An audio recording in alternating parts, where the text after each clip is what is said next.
حميم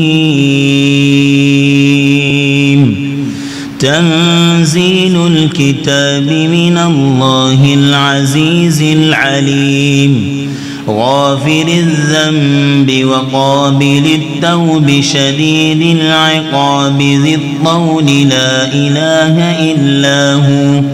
إليه المصير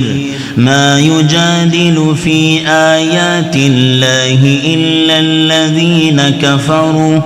فلا يغررك تقلبهم في البلاد كذبت قبلهم قوم نوح والأحزاب من بعدهم وهمت كل أمة برسولهم ليأخذوه وجادلوا بالباطل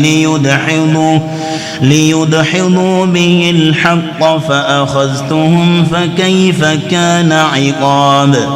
وكذلك حقت كلمة ربك على الذين كفروا أنهم أصحاب النار الذين يحملون العرش ومن حوله يسبحون بحمد ربهم ويؤمنون به ويستغفرون للذين آمنوا ربنا وسعت كل شيء رحمة وعلما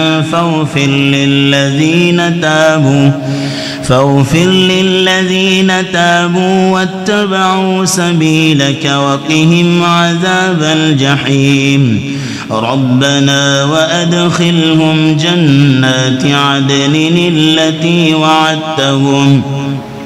ومن صلح من آبائهم وأزواجهم وذرياتهم